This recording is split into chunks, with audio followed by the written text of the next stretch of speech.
Good evening, beautiful people. It is Christmas Eve and it is a wonderful Wednesday, and we are back to recap The Real Housewives of Potomac, Season 10, Episode 12, Potomac and Ponies and Problems. Good evening, Auntie Diva. How you doing? How you doing? Listen, it's Christmas Eve. All is well. I'm in the house for the night. Amen. I'm tired. Amen. If somebody call me and say they forgot a biscuit, a Triscuit, some butter, some milk, I can't do it. I ain't got it in me. Catch it next year because it's not here this year. Because she done, Roy. I'm done. Okay. I've been running these streets for days now, and I'm good and I'm done. Okay? Listen, I totally understand. What I got for the people, and that's it. That's it. That's it, and that's all. Listen, I'm here with you. You know, I've been running the Ohio streets since last Friday. Me and my mom went to Ohio, went to visit our family for the holidays. So we are back.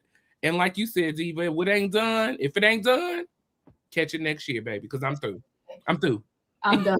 I'm done. I want my pillow in my bed and a good movie, and that's it. And I want a Christmas movie, a nice Christmas movie. Okay. You know what I watched last night? What? Polar Express. I was like, oh, this is so cute. I've never seen it before. I was like, how have I never seen it before? You never saw it before. Good.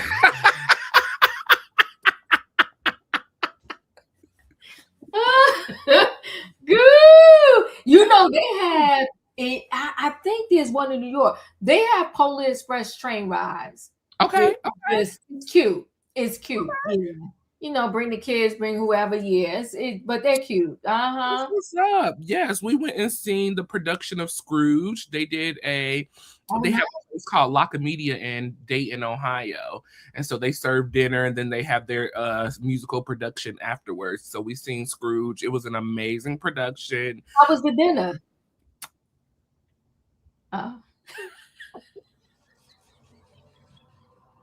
The production was great.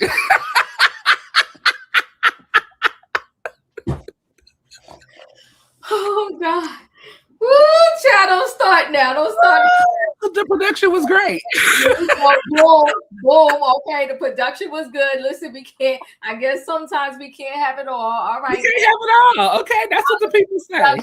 Holler to the production. Okay? But shout out to the production. It was amazing. So it's been a great week so far. But listen, everybody, we appreciate you for joining us on this Christmas Eve holiday. Listen, y'all be spending the time with us and we spend the time with y'all. So we greatly appreciate it. So if you can do one favor for us this holiday season, please make sure you hit the like button on both channels, Chronicles of the Gray Hair Diva and Royaire's World. So please do that for us. If you're not a subscriber, make sure you hit that subscribe button on both channels and your notification bells on all. That way you see each and every time we post a video with you in mind. And one last thing for this great, wonderful holiday season. Diva, we all got a mama. We got a daddy. Yeah. Some of us got brothers and sisters, nieces and nephews, uncles and cousins. Right. And we got a few people that we don't like either. Oh my gosh. So hit that share button at the bottom of your screen, copy the link, and send it to everybody. Okay? And let the people know we are live and we are recapping The Real Housewives of Potomac, Season 10, Episode 12, Potomac and Ponies and Problems. And honey, listen, we're going to give ourselves an award today, okay? If YouTube gave out awards or the best recaps out there, we coming at number one. Number one, baby. Number one. Boom. Shout out to the people. Shout out to us. Shout out to the YouTube streets, okay? Because we out here doing our thing. The dynamic duo. How you doing? How you doing, okay? Well, listen, y'all. We're going to jump into this recap. But before we do that, we got to get into our street news moment. Let's jump into street news. What's on the Come on, what's on these streets? I know. What's on these streets? Girl, so guess who done ran down the Carlos King studio? Miss Stacy herself. Come on, Stacy. Now listen, the people know I'm not a huge fan of Carlos, you know, but what I will give to him is that man know how to do an interview. Yes, he does. And Stacy, she knows how to be an interviewee, okay? Oh, come on, because she Stacey. did her thing. She did it. Mm. Carlos has some questions for Stacey, okay? Mm-hmm. And this specific question was directed towards Giselle and Ashley Darby herself. Okay. Let's watch this clip, Uh-oh. and then we'll talk about it in a moment. Okay, sounds good. Mm-hmm. You know, Giselle just gets away with anything. Giselle gets away with not having a man on the show, then being exposed for dating someone, yet going and filming an entire dating show called The Love Hotel when you're actually dating someone here in the DMV. No one says anything. I'm the only one that says something. Giselle has an event to celebrate her business. Her business partner isn't there, and we just accept that? Like, really? Giselle says, I shouldn't be trusted around women or what did she say? I shouldn't be trusted around, Giselle says, I shouldn't be trusted around husbands or children. And her bestie is out here kissing her friend's son. Really, Giselle? Ugh, I almost threw up in my mouth a little bit when Ashley admitted that. I would have taken that to my grave. Are the pickings so slim? You dating your friend's son? Ooh, I'm glad I'm not single. The streets are rough. The streets are rough. And my when you friend got a dip in, Ashley, what are you doing? Ooh. You know, Giselle just. What are you doing? Ugh. You know, Diva, this moment, I want to dislike Stacey sometimes so bad because we do see through her lies and her BS and the stuff that she's done, okay? Mm-hmm. But what we cannot deny Stacey of, and thank you, Lawson, is the facts. Put the facts out there.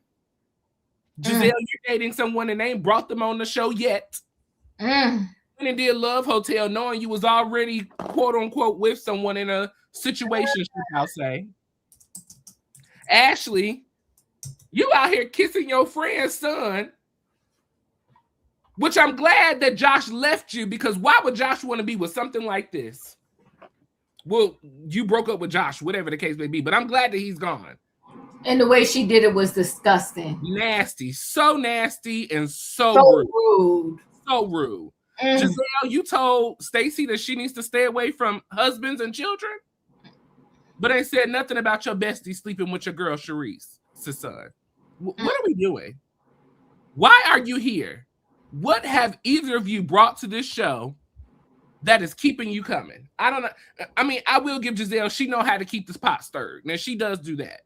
But what else is going on? We ain't seen no man. The girls are graduated. You know, you working with dads, you know, brain tumor society, whatever. Ma'am, what is going on in Giselle's real life that we need to know about? Because it ain't reality TV, obviously.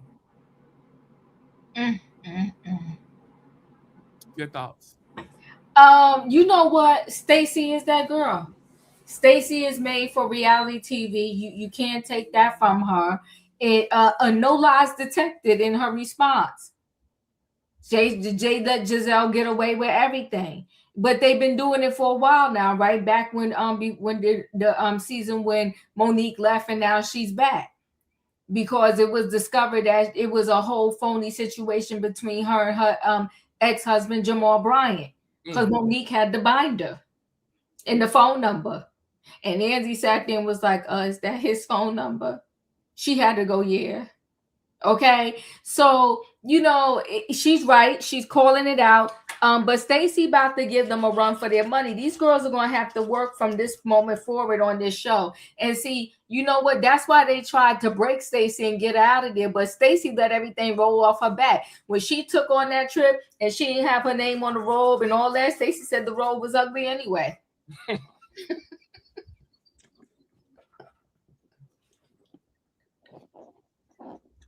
Honey, you want reality TV, Stacey giving it to you. Because anybody else, they would have been bothered by that. Because all the rest of them girls that come up there, they want Giselle to love them. Do you know what I'm saying?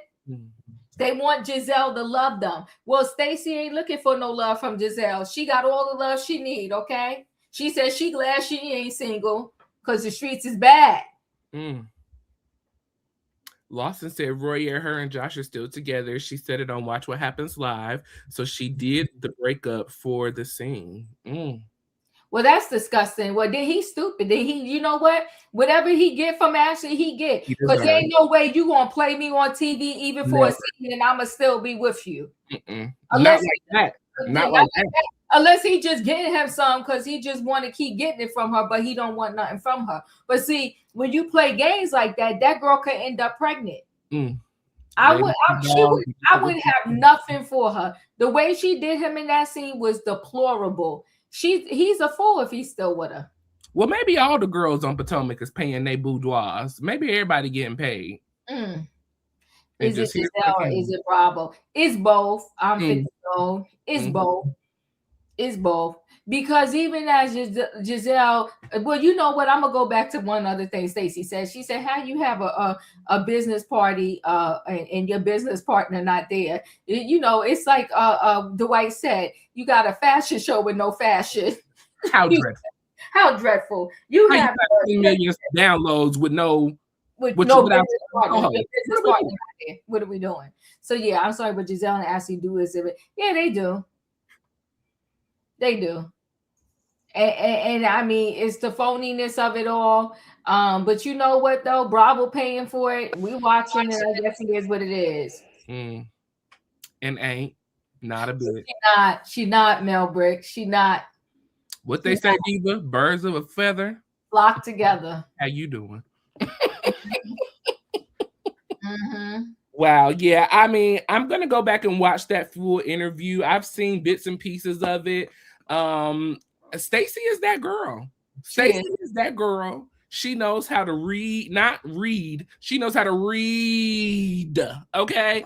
In the words of Nene, you got to read when you come in. And Stacey is reading the girls. She's beautiful. She's fabulous. She's got her husband, her daughter, and she out here making it happen for herself. And we plan on seeing her for season 11 of The Real Housewives of Potomac, as far as I'm concerned. Yeah, I'm here for it. Okay. Well, great. Well, y'all, listen, let's jump into this. Like I said, hit that share button, share a link with your friends, family, and your enemies too. Let's go on into this. So we are recapping season 10, episode 12 of The Real Housewives of Potomac, Potomac and Ponies and Problems, okay? And I said Wendy Mama Drama as well, because the highlight of the night, Wendy and her mama drama. So let's jump into this first scene. We are picking up from last week from the Potomac Pony Party that the ladies threw, the Potomac Cowgirl Party, or Cowboy Party it was. So last week we ended off with, Angel was unfortunately, she is unhoused. I believe that's what they call the people now. She is unhoused in Potomac. And so, apparently she was renting an Airbnb. They told her she got till June 1st to get out. Some of the ladies came over. Kay and Tia came over to help her move out. Tia went and spread the news to Giselle. Giselle went to Wendy and Ashley, and now all the ladies know. So we are picking back up off of that scene. And so Wendy said, the people said you were evicted. She ain't gonna scoot around it. That's what the people said. Angel claims that she did not know when her time was up in the house and that they were not going to do this. She wouldn't have put her family in this situation if she knew that she was going to have to uproot her family and, caused all of these situations to happen. But homegirl is not evicted. Now, here's my problem with this diva. Now, just a few episodes ago, and correct me if I'm wrong, okay, and said that we are an NFL family and we're used to moving and going about our business. So if this is what you're used to, what's so shocking about it? How about we? That's the text messages and showed us where they said you got till June 1st to get out. What are you shocked about? You signed this contract and didn't read the contract to know what date you were supposed to move out? And let's back up though. Because she talked about looking for a house and they going to take their time, whatever. But you told us y'all found the house. What happened to the 9-bedroom? Okay. And you should have consulted with Stacey about how to come do reality TV. Because the epic fail is what it has been. You ain't never lie. An epic fail. Epic fail. I need her to go to AI and search how to be a housewife. Because this ain't it. No. She ain't got to go to AI. She got Stacey right in her face. She better talk to Stacey. Stacey not gonna help her. She through with her. Stacey writing that book, honey. She writing that book, and she getting a whole A. So some of the ladies feel that Angel, is kind of BSing about this whole situation, and they feel that she moved to Potomac only to basically be on the show and to be a part of the group of ladies. Angel said, "Why would I move to Potomac to be friends with Ashley, Wendy, and Giselle? Why would I do that? I'm already girl. Obviously, we didn't know who you was before this, so you couldn't have been that big and popular." No, and respectfully, I don't think her Instagram numbers was up there like that. So Angel, stop. How you doing? Eddie and Wendy are preparing to celebrate their 15-year anniversary soon. And Wendy, Diva, your girl wants a ring, okay? She want a new ring. It was the scheme that Wendy and Eddie set up to come to Potomac LAPD with the BS, okay? They in some trouble, Diva. I think they're in a lot of trouble, but you know what? I wouldn't have been given that she won a new ring a side eye had we not known all the trouble that they're currently in. Exactly. It's hard to ignore the elephant in the room, so to speak, knowing all the trouble that they're currently in. So, when I see certain scenes with them, I'm like, because when I heard that, I cringe, because I'm just thinking to myself, y'all don't got it like that. And from what we hear, Diva, we talked about this the other day, the courts have ordered for them to release the last 7 to 8 years of all of their financial documents. And people say that Wendy and Eddie are not doing too well right now. So, Angel, this is me respectfully, because I don't got nowhere near this amount of followers, but she's at 39.4K. And that's got more subbies though. Yeah. So that's up from where she was when she first started the show. Because I think when she first started the show, she was at 19K or something like that. So Angel, stop it like you was just popping before you got on the Real Housewives of Potomac. Stop, Angel. Yeah. You're a pretty girl. Be yourself. And if you did come there to be on the show, that's your business. Right. But you didn't handle your business right, because you miscalculated the dates with the Airbnb. And what you should have did was you should have rented it out for a whole year. Stupid. That part. You big dummy. I guess she'll learn for next year, I guess. If she come back, because she's definitely not a fan favorite. No. And I don't see her being back. I really don't, unfortunately. Yeah, I don't know. Her and Kay could go somewhere. Well, we'll get to that soon, too. So Sharice is at this event as well. She comes slithering over to meet Stacey and her family. Stacey ain't with it because, girl, what are you doing here with the lingerie on, all up in my daughter and my husband's face? Why are you here? Stacey was not here for that. Stacey thanked Timu for coming, but Timu did leave after 32 minutes of being at the event. And listen, Diva, I thought 32 minutes was a nice time to be there. Because listen, I am definitely like a pop in, pop out type of person. I'm going to come, show up, show my face, and then I'm going on about my business, especially with these groups of people that I don't really know. Wendy and Eddie did get to say goodbye to Timu. And she did go share with Giselle, that Timu left. And Giselle was confused. Why did he come in the first place? He didn't do anything. Why are we protecting these people? Why are we acting like that this is not what we do? Like, gone. Bye. He shouldn't have been here in the first place. They did have 3 games that they played. They played I don't know, what's the sack? Like a hop sack? What's that called? Oh, yeah. Sack race. A sack race. There we go. Thank you. So they did do a sack race. And I was like, okay, whatever. Giselle and Sharice was falling on the floor. Some of the other ladies did very good in that. So I thought that was like, okay, cool, whatever. Sharice's son, Jackson, comes. Okay. And so apparently Jackson and Ashley have had a little moment together. They were out. And so he brought Ashley home. And apparently they shared a kiss and a couple of things between each other as well. And so when Giselle, Sharice, and Ashley all went out to lunch in a later scene that they showed, the Ashley shares with Sharice that they had a little smooch session together. So that was a whole thing. I was just like, this is so stupid. Like, Ashley, you got 2 boys. You just broke up with this boy. You freshly divorced. You was on Love Hotel kissing everybody under the sun. What are we doing? What example are you setting for anybody? She doing a Portia Williams. Well, and that's that on that. Game 2 was a tug of war, which that was a little cool moment as well. After I noticed, Diva, and I don't know if you noticed, Angel really was not participating a lot in the events on at the event from Sunday evening. I did see that she had a little sidebar conversation with Tia because she felt that some of the ladies were not very supportive of her situation and what she had going on and not understanding of her moving. Giselle immediately cut that conversation and said, hey, Angel, I know you talking and doing your thing, but this is game time. We need you to step in the game. And Angel was confused because she's like, how am I supposed to get in the game with these girls who was just in my face, dogging me out about me moving with my family? They had the last game, which was about you being evicted. Put out. Misplaced. No home. They had a third game, which was the pink pony relay. They did that. That was a little moment as well. Stacy is obsessed with this potato salad. She's passing it out to the kids. Look, you get a plate, you get a plate, you get a plate. Everybody gets a plate. But Cam got a special plate, Wendy's daughter, okay? She got an American flag plate. And she said, oh, I'm going to get the Trump plate. Stacy said, no, it's an American flag plate. Cam said, it's the same thing.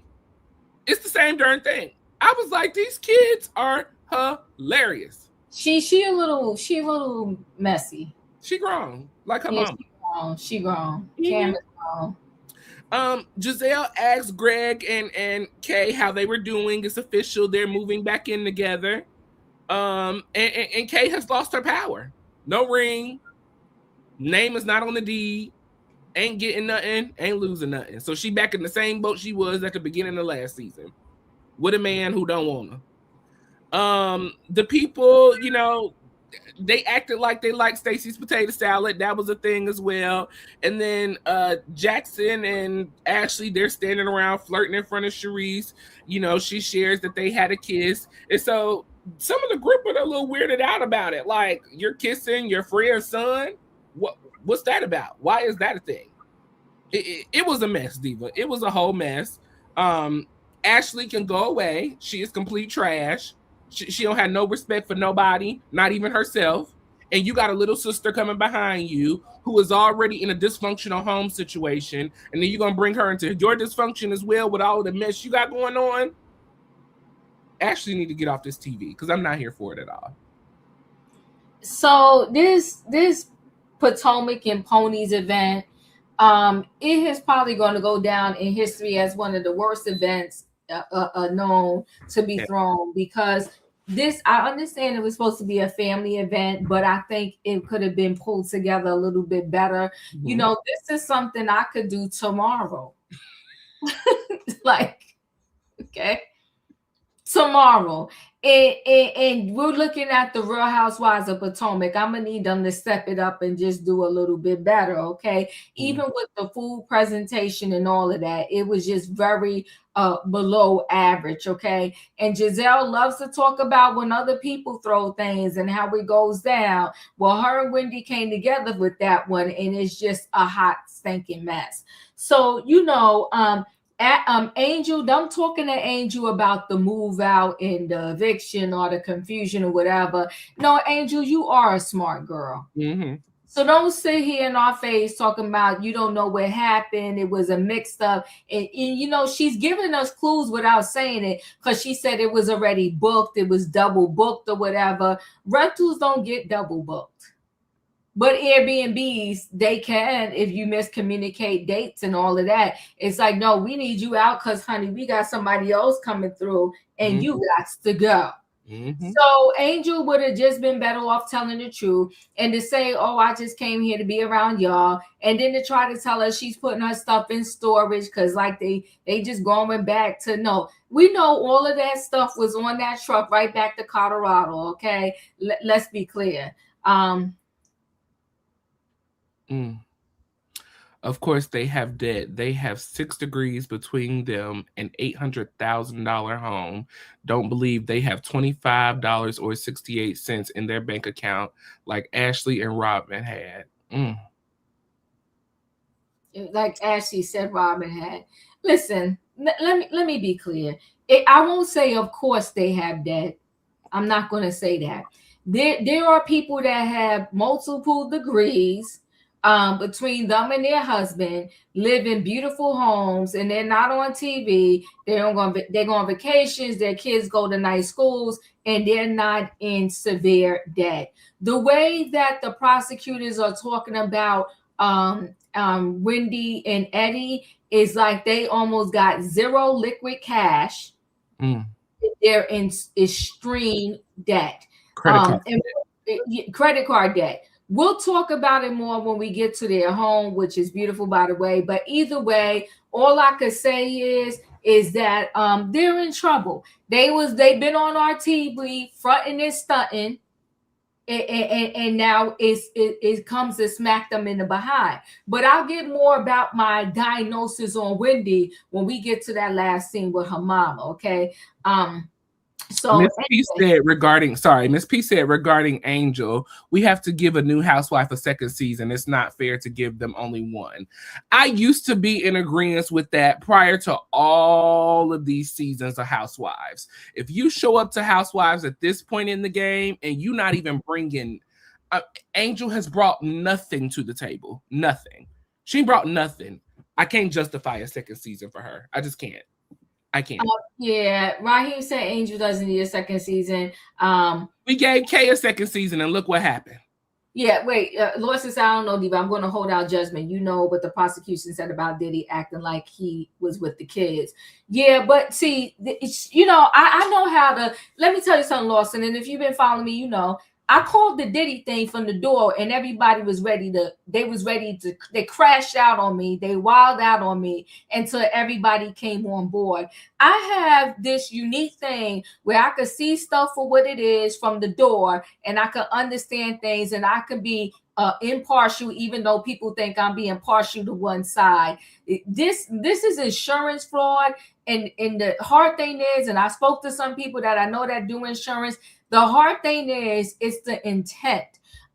Once I fill out paperwork claiming that somebody robbed my home and I'm saying that was stolen, is problematic when later on the cops come to my house and they find those items. When they raided Diddy home, I told you from the day they raided it that they didn't have nothing, because if they had something, he would have got arrested on the spot or shortly after they raided his home. But when they raided his home, they didn't arrest him until 8 months later. Unfortunately, with Wendy and them, when they pulled all the dots together, it's not looking good for them. And this has nothing to do with, do I like Wendy, not like Wendy? I don't know these people. I just call things for what I see.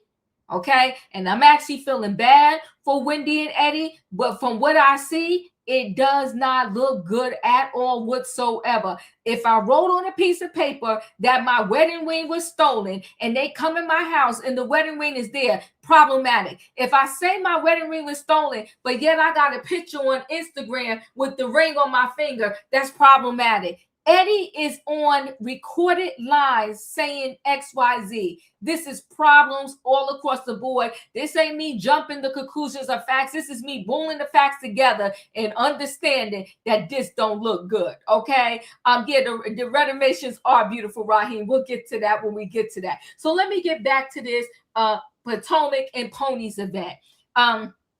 It was, to me, it gets an F. It was horrific. So we had this sack race, right? If you know you come into a family-friendly event, to me, you should dress family-friendly. If you know there was going to be activities, you should have told Wendy and Giselle should have told the people it's going to be friendly it's going to be activities, so dress accordingly. You got on dresses and short skirts and short shorts, and kids are going to be there, and y'all pulling and jumping and falling and all of that. Team too much, okay? Team too much. Now, the sack race was a sack race, whatever. And if anything, I think they should have let the kids do the racing, but whatever, okay? The tug of war, it was cute, but again, what's the name? Stacy had on a dress. It was just a whole hot stinking mess, okay? Now, and then they did the pink pony, and Eddie was the judge, and you got to gallop on it was just inappropriate. It was messy. It was a hot stinking mess.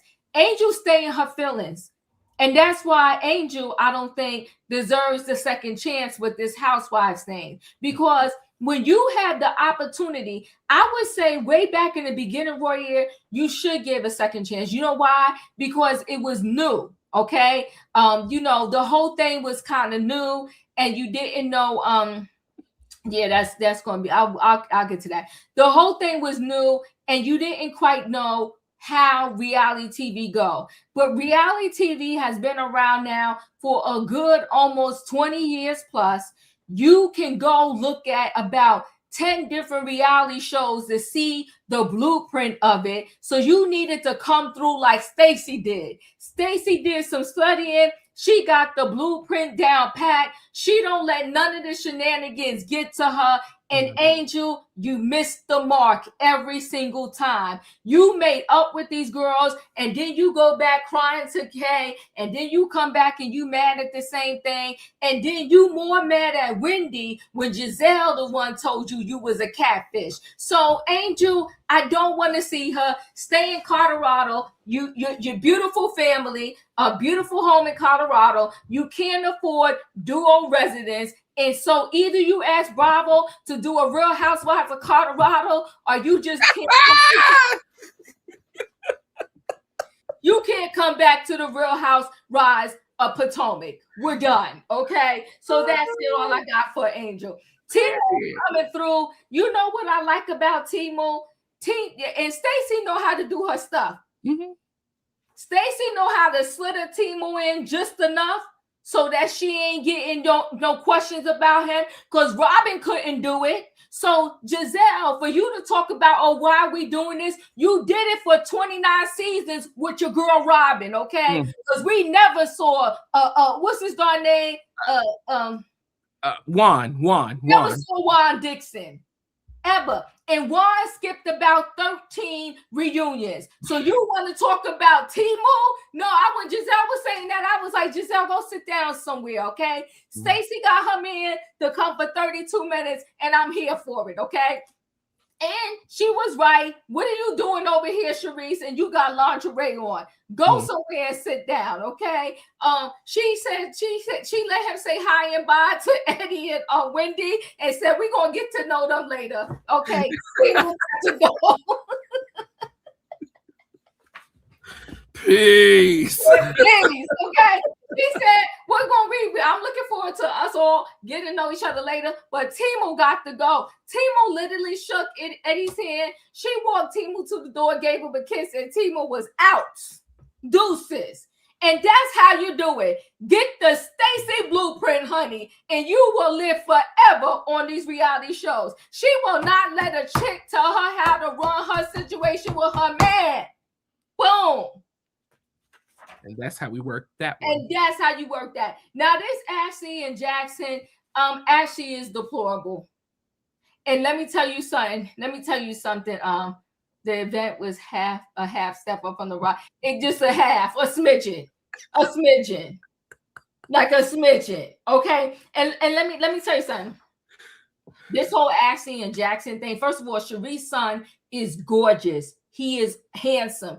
That kid, he's absolutely beautiful, okay? He needs to be a model. I don't know what he's doing, but she got a gorgeous Yeah, she got a gorgeous son. Ashley is disgusting. And like Stacy, I didn't think about it until Stacy told me, yeah, I vomited in my mouth.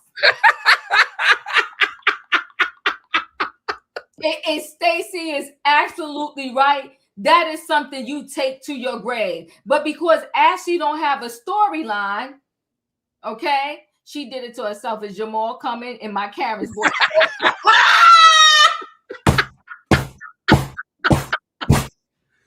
Is Jamal coming? Okay. That is something you take to your grave. But again, because she doesn't have a storyline, she had to bring that up. I think it's deplorable. I think it's disgusting. You got 2 kids. Go sit down somewhere. I don't like it. And if anything, I want Cherie's son to be with one of Giselle's daughters, not an Ashley. That would be nice. Yeah, not an Ashley. That'd be a cute mix-up. Yeah. That whole scene, Diva, I really could have dealt without it. It was just like a bunch of fluff. I was just like, okay, you know, I'm over Angel. Excuse me, I'm over Angel in this house eviction situation. You know, the party was horrible. I'm glad that Juan Dixon isn't here right now. Robin. Remember when she said that? Like, what was Juan going to do? Juan never. Okay, what he called her Rob. What did people say? He ain't gonna bust a grape. That part. Please. Yeah. You know, like I said, I could have did without this whole scene. I was just like, whatever. Ashley is well, because Ashley, she said that she about to be 40 in a couple of years. This boy is only in his early 20s. I don't know.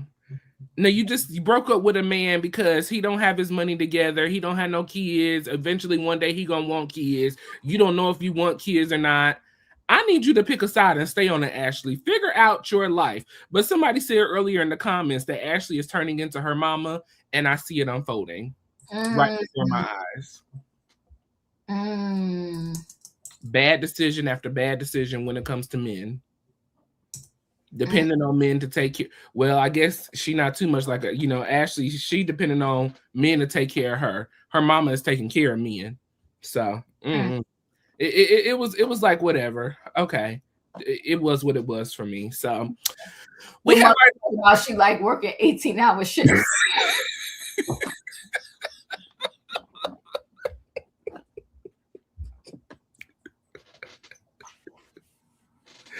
Like, okay.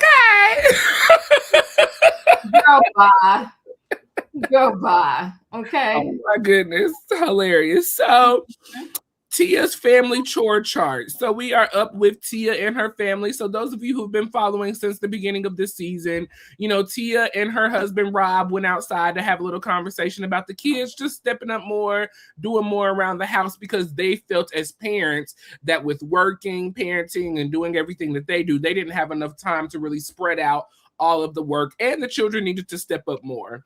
So they decided to create a chore chart. And so, you know, they said, listen, who wants to start off first? Anybody got any suggestions? Anybody want to take any chores around the house that they would like to do? And just like it was silent right there, that's how it was in the scene. Complete silence. Nobody wants to cook. Nobody wants to clean. Nobody wants to pick up anything, okay? Nathaniel, you know, he said he'd been going around kissing the mirrors, but he stopped doing it, so that ain't him doing it no more.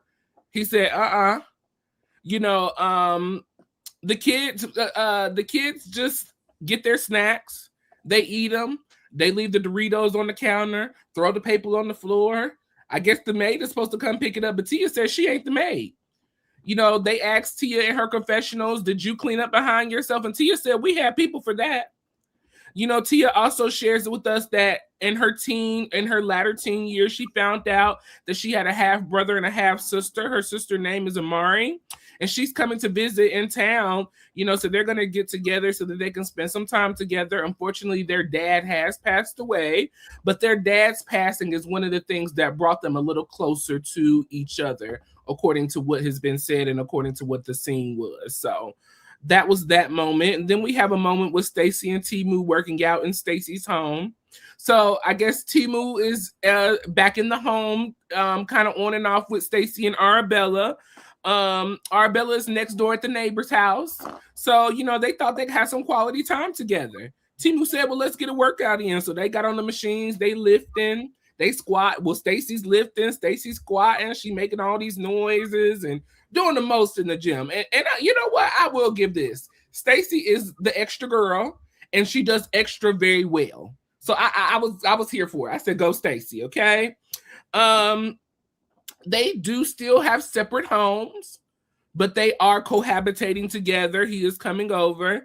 They feel that they made the right decision when it came to separating themselves and then falling back in love with one another and really keeping the love between them so that they can keep hope alive with them. Arabella still does not know that they are still together, but things have not really changed because according to Stacy, Timu has been there this whole time along anyways, and they've been co-parenting together. So it's not nothing unusual for Arabella, but Arabella's happiness is most important to the both of them. And so they are doing their best to make sure that they are keeping their daughter happy. And then I'll stop it after this scene. Angel and let's see, the clan. So Angel is still working on getting moved out of this house. You know, she's her husband is running around with the kids. She's trying to plan this whole vacation and everything together. She said that they're going to move in God's timing, so they're not rushing. They're not worried about it, but they are going to move back to Colorado. Angel is going to give the Wonderland experience to the ladies. This is her luxury outdoor camping themed party that she's going to have, but it's also her business. They have mindfulness hiking experiences, fly fishing and horseback riding, and staying in beautiful mountain airs and having a good time. She will not tolerate the ladies' disrespect under her roof, so there will be a separate house for the other ladies. And, you know, she wants to have a little party for the ladies to celebrate them coming up and being a part of them. And so Bobby said, well, yeah, you know, y'all, we could throw a little cookout. I'll come and clean up behind the ladies. That way you don't have to worry about it. She said, no, we are going to clean up and we are going to host this party. So I'll stop there, Diva. Those three scenes: Tia and her family chores, Stacy and Timu working out, and then Angel and getting ready for this trip that she's hosting. They could have cut all of those scenes. Not cut them off. I was sitting there like, you know, I really can't get with, you know, I'm trying to warm up to Tia. Mm-hmm. I love Tia, so I'm trying to really warm up to Tia. But we done seen a scene like this with Tia before. And I'm over it with the cleaning of the house and the chores. And the kids are over it too, right? Because they're sitting there like bored and over it, okay? And all these kids are different than the housewives kids from back in the day. Because these is a new generation, new bunch, and they all got mouths on them. Okay, so, you know, I like the son, though. I like Tia's son. He seemed to be the calmest, but I was like, ugh, okay. The whole scene could have been cut, but she has a gorgeous family. Gorgeous family. You know, her telling us about the sister, you know, I feel for her because there's a lot of families where this actually happens, right? And these dads and these husbands, they need to keep it in their pants. And like, you marry, be with your wife. Okay. But anyway, you know, looking forward to meeting Amira, whatever. Okay. So that scene was whatever to me. Okay.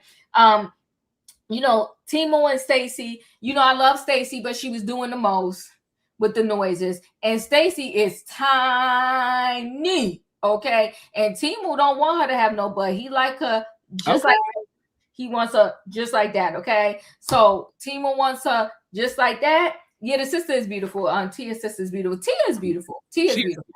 Mm-hmm. Yeah, and they look a lot. They look a lot alike. They look a lot alike. So Timo and Stacy workout scene, whatever. I like I said, it could have been a cut for me. Angel, that scene definitely could have been cut. If they said, okay, here go these three scenes, which one you can only cut one? It would have been Angel's. Like, she's trying too hard. She's doing too much, and it's not working. I'm over you, Angel, because you're not telling the truth. I felt like you're being hard on Tia, but now we see each other. I won't be mad if she doesn't return. Yeah. We see each other. Yeah, I mean, you know, I'm trying to, because I know y'all love her. I'm trying to warm up to her. I'm like, whatever. She's just there. She's there. She's not giving us much, but she's there, right? You know, Angel, her husband Bobby's over it too. And Bobby's trying to participate and help you, girl. Then you're like, no, we gonna clean up. I was like, whatever, girl.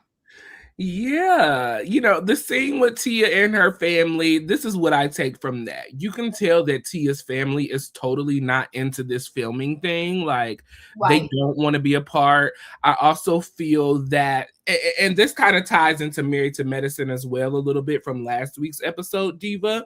I don't have children, but parents, they raise their children, right?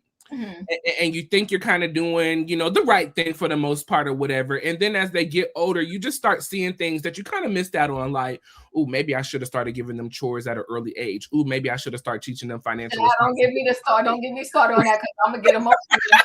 Don't get me started, but you ain't never lie. You ain't never lie. Don't get me started. Okay. Child, if you could turn back the clock, listen, we're gonna take our personal feelings. Yeah, I promise you I would do it a little different, but go ahead. It's okay. But that's the thing, but still at the end of the day, Diva, I feel like for the most part, overall, they still turn out to be pretty decent people. Productive members of society. And that's what you want to create, productive members of society. 100%. And I think Tia realizes that her kids have gotten so far without any kind of real responsibility. Like, she's trying to instill that, but at the same token, it's a little too late and the kids are not here for it. So that's what I kind of gathered from that. But I do feel that they have a real family-oriented family. Like, I can tell that they're not putting on for the cameras. I would rather your family come on here and be themselves and really be like, oh, I'm not here for this, than for them to fake and front for the cameras and not give us reality TV. And I feel that Tia has really given us something, especially for her first season, especially in my opinion, if we're going to compare her to Angel and Kay, who have done nothing. This is Kay's second season and she still ain't doing nothing. Tia has really come in. She's introduced us to her family. We're going to meet this sister later on. We've really gotten something from her. So I'm enjoying her. Stacey and Timu, their little workout scene, I thought it was cute. I enjoyed it. It's nice to see, in my opinion, because I was very curious about this Timu character, if you may. I was curious of how he kind of operated, who he was, if he was anything like TJ, because, TJ was alone in last season. So I was just like, I want to know what this dynamic and relationship. And from this scene, and even from the last scene, with my eyes, and I'm a pretty good judge of character, I really can tell the authentic relationship between her and Timu. She's not doing this for the camera. He's not doing this for the camera. They truly have a love for Arabella, and they really want their family to be together based off of what I am seeing right now. And so I truly enjoyed that scene with them. Stacey is extra, and I'm going to always be here for the extra because I'm extra too. So go, girl, get your thing. Angel and Bobby. Lackluster. That's all I can say is lackluster. It's no feeling behind anything they do. Angel is just like a bump on a log. Like, she's like, what was the character they call her? Eeyore. She's Eeyore. Just this sad, low energy, like bringing nothing to the camera. She's brought nothing other than her sister Ingram. That's the only thing she's brought to the camera was Ingram. Outside of Ingram, you've brought nothing to Potomac. And it's not enjoyable. And it's cute for you to get on all these interviews and say this little stuff and give these little reads and stuff, but you're not doing anything on the very show that you sit on every week. What's the point of doing all of this outside of the show if you're not going to come onto the show and bring anything? Stacey is consistently bringing something to the show. Tia is consistently, either if she's not bringing something, she's laying back just enough to play the back role, but still when somebody calls her to the carpet, aka Jazzy, aka Stacey, she does what needs to be done. She does something. You let your best friend who brought you on the show chin check you. Bye. And she been getting chin checked by everybody else ever since.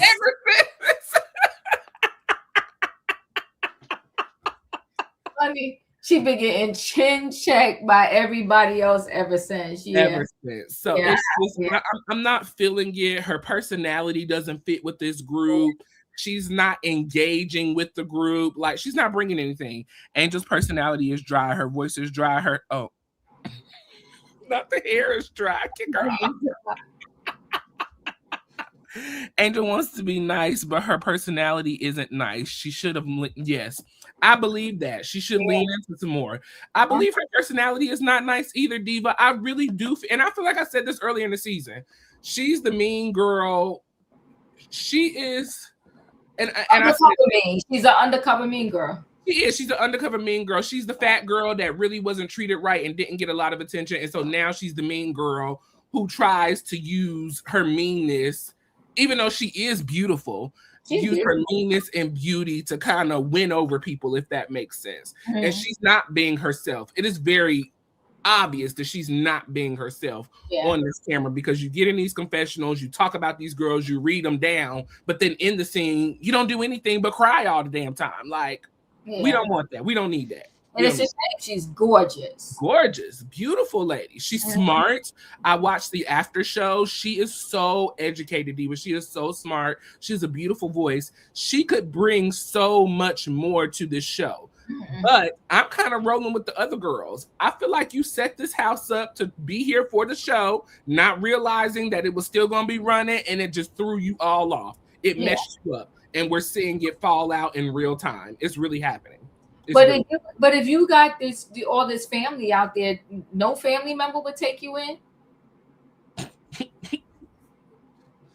Child, be like, listen, we got like 5 more episodes left. Can we squat at your house? And I'm gonna tell the people that, you know, we what do you call it, Royaire? We you know, looking for a house or whatever. Look, tell them the truth. We're unhoused.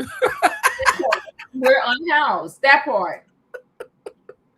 Let's see. This piece said, please hear me out. Let's give Angel another season without Keiarna. I think that Angel will be more open and be better without Keiarna. Well, she would be forced to think for herself. Goodbye.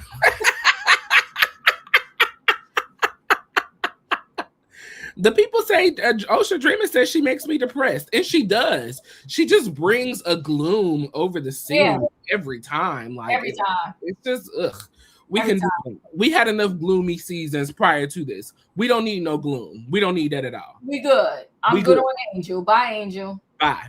So next up in our scene, we have Wendy and Eddie's new home renovation, which, oh my God. First of all, Diva, I told you they was going to be done with them renovations. Secondly, beautiful, fabulous.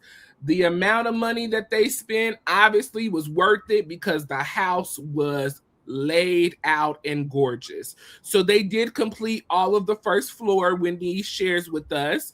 And she is happy the way it turned out. Her favorite area is the kitchen area. She just loves it so much.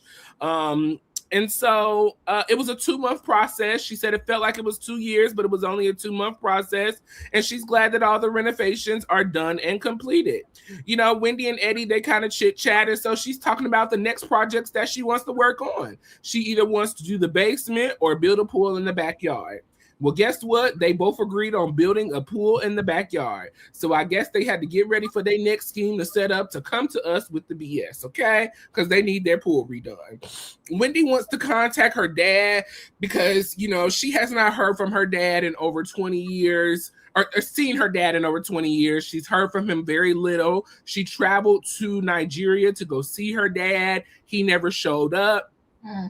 And so Wendy does not want something to happen to her dad and all of this time go past and she didn't say anything. She didn't reach out to him. So she's just in a place of really trying to build back a relationship with her dad that left over 20 years ago. You know, she has shared in the past episodes that her and her dad were married. Her mom and dad were married. And then a little bit after her and her sister were born, you know, they left. They separated. Dad walked out. Mom got remarried. And so she did have a good relationship with her stepdad, but she longed for that relationship with her birth dad.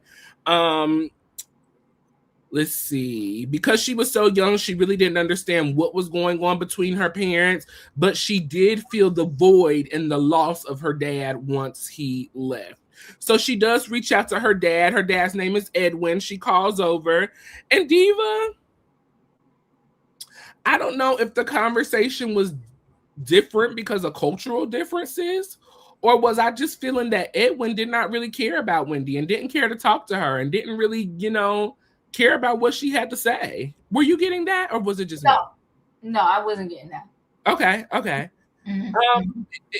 To me, the conversation was just very lackluster. I don't know if that's how they edited it like that, but it was just, hey, how you doing? I'm good. I miss you, Dad. Well, I'm guessing. So Wendy, how old is Wendy? She's in her 40s. So you got to think, Wendy's in her 40s. So her dad, at the very least, even if we say they got married in the 20s, right? Mm-hmm. So you got to figure the dad's in the 60s, maybe approaching 70s, huh? 41. Right. So the dad, he's definitely in the 60s, maybe approaching 70, right? At the very least. You got to understand that generation is not a cell phone, FaceTime, all of that type of generation. Okay. So, so I didn't take that at all. My dad, he said what he said on the phone, but you knew he loved you, right? And he wasn't big on that phone. And when he was time for him to go, he's like, all right now. Like, like, that's it. Most people do be like that because my granny was like that. Well, listen, I got to go. I got to go. Yes, honey, yes.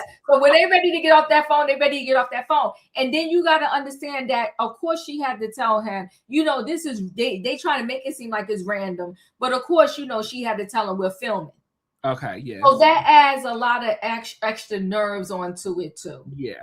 Okay. Yeah. Okay. Mm-hmm. Well, she's talking to Dad. He didn't really want to talk about the past or dwell on it. He said the past is the past. He wants to move towards a positive future. He does miss Wendy and he loves her. Dad asked to speak to Eddie. Bring Eddie out. Bring Eddie out. The people love Eddie, Diva, okay? Dad went over, or she went and got Eddie. Eddie and Dad spoke. It was a great conversation.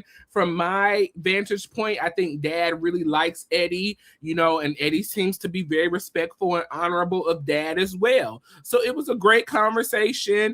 And Wendy seemed happy about everything, that kind of went down with her and her dad. So yeah, and then she's not putting any expectations on the relationship. She's going to see where it goes and roll with it. And so, Diva, I think that's the great thing about, for me personally, this whole scene is that they did get to have that conversation, letting go of the past and looking forward to the future. I think it's great that Wendy is not putting expectations on him, because what do they say? Anytime you put expectations on somebody, be ready to be let down, because the people will let you down every single time. So I'm glad she's not expecting anything, but she's open to looking to what the relationship could bring to her. I'm going to throw this scene in here as well. Giselle has a foundation meeting with Ashley Brianna. She is the Chief Development Officer for the Brain Tumor Society. They raised over $1.2 million at the race last year, the Race for Hope in DC. Giselle shares that she hasn't heard anything about her dad's estate in the last 30 days. Normally in between those 30-day periods since the last court date, she would have had the answer. I want to say, Diva, the last time we checked in, they were going back for a final answer, and so the judge didn't give one. So I'm assuming they're still waiting on that final result from the judge. But she did say that working with the Brain Tumor Society, it helps her to feel closer to her dad. It helps her feel like that she's keeping her dad's hope and his legacy alive, and it makes her feel good to be doing work in the community to help the Cancer Society. So that was that scene. And then I'll stop here because we can put those next two scenes together. Yeah, so Wendy and her talking, first of all, and this is the part that breaks my heart about what Wendy and Eddie are going through. Such a good couple, such a great example of, people really being in love, and husbands and wife being 10 toes down for each other. You know what I'm saying? He was encouraging of her calling her father, and she called her father. I thought it was a good moment. So let me just say this, and this is just to all couples out there. Sometimes relationships, Child, that listen, my dad. People do this all the time, Diva, and I hate it. Like, don't be hanging up on me. Say goodbye. Say I love you. They done. That's why I didn't see that conversation no way sideways. All right, I misjudged. I misjudged. I know how the older people act on it. They ain't beef on them cell phones and stuff like that, and then FaceTime and all that. So, but anyway, I was here for the conversation because I think what couples got to understand is, you know, if you and I didn't work out, but we got kids, that's fine. You and I didn't work out, but I shouldn't be bad mouthing you to the kids, and you shouldn't be bad mouthing me about me to the kids either, right? And whatever that mother relationship was with the father, that was your relationship and your experience with the father. But you shouldn't poison the kids' mind against their father. Yes. So I just, you know, I just feel like, you know, if she had an opportunity to connect with her father on any level, connect with your father on any level.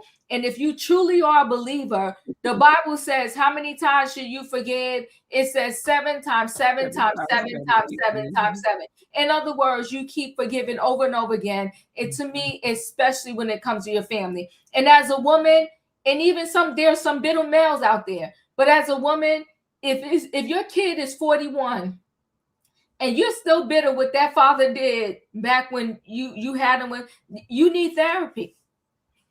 You need therapy. Wendy Dassey was sad. They knew he was lying, but she was trying. She was trying. And you know what? But the fact that this man even did the phone call is monumental in terms of how their relationship was and how she hasn't seen him, and how when she went to Nigeria, he wouldn't show up. So yeah, I just, the scene was heart-wrenching to me, because I'm feeling for Wendy, and it gives me more insight, but I'll talk about that more in the last scene as to why Wendy ended up in the situation that she's currently in now. Yeah, I'll talk more on that last scene. Yeah. Now, here I am. Oh yeah, we didn't get to that scene yet, but yes, she was. Giselle in her talking to the charity. You know what? I'm here for preach I am 50 gold, because that's the truth. Yeah, the Evelyn Braxton syndrome. Yep. And that syndrome is horrific, and it's detrimental to the kids' mental well-being. Yeah. You know, Giselle in the charity, I'm here for. 1.3 million is nothing to laugh about. Mm-hmm. I know she was very close to her father, and I understand what she's saying by saying, you know, her doing this, it's just keeping his memory alive, and it's making her feel good, like she's doing something for the dad, because, you know, they're still fighting over the dad's estate. I think where Giselle and this estate thing is going a little array is but Giselle doesn't recognize families, right? Because Giselle likes nobody that has an actual family. She's good with Ashley because Ashley's single. Okay. She was good with Ashley because Ashley and Michael was never going to be nothing or have nothing or really anything like that. She's good with Monique now, probably coming back because Monique is single. But if you got a family or look like you're about to have some type of family, Giselle is coming for your throat. Okay. So that's why, even though Angel is Angel, but that is why her and you know, Angel is, you know, she's no Angel, you got to get over here, whatever the case may be. Right. So I was here for the charity moment. I enjoyed it. I liked it. I'm here for it. Yeah. Have you seen this recent clip on Pastor Jamal Bryant's page? No. This is his wife. These are all the girls. They're taking their Christmas pictures. I love that his family has been able to come together and to blend on one accord. We were talking about Giselle, so I was just interested to see what you thought about this. And, you know, we know how Giselle is about this new wife and, you know, her children. Any thoughts, anything? Well, no, it's a good thing, right? Because the girls are grown. I love it. Yeah, I love it. And her daughters, they got a beautiful family. Beautiful. And this new wife, she seems like she's what's up. Yes, I love Carrie. A really good person. I love Carrie Bryant. She is so amazing. She's so amazing. Yeah. Not Giselle looks like a replacement.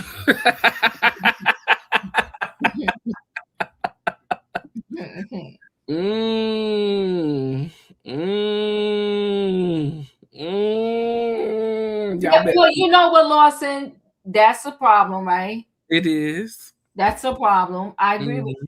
I agree with you wholeheartedly because he got a whole bunch of other kids. And I didn't even like when they was pretending or whatever they was doing with this whole restaurant where him and Giselle was allegedly getting back together, and the restaurant was just for Giselle girls and not the 99 other kids. I'm just saying.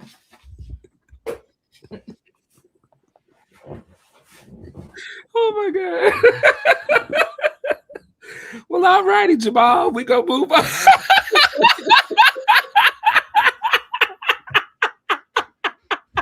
Okay.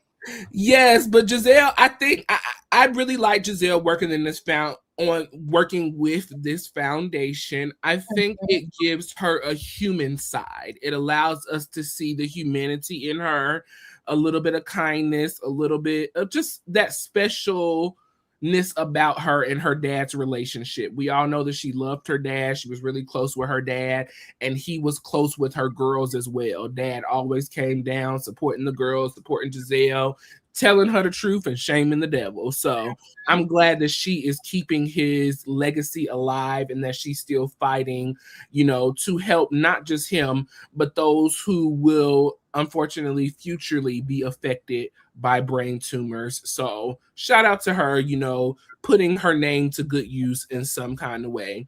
Eddie and Wendy's home renovations, I thought it was fabulous. The conversation with her dad, like I said, it was a little weird to me at first, but you definitely gave me an understanding of being on the phone at that generation. It's just not a thing, number one. And then number two as well, Diva, a lot of that generation doesn't like talking about things from the past. Right. It's uncommon for them to talk about past hurts, past traumas, past anything. They are big on moving towards the future and making a better relationship. Shout out to Wendy's husband, Eddie, who was just always consistently there, pushing and supporting Wendy no matter what. If you want a husband, go find you an Eddie Osefo, okay? Because he is that guy. Well.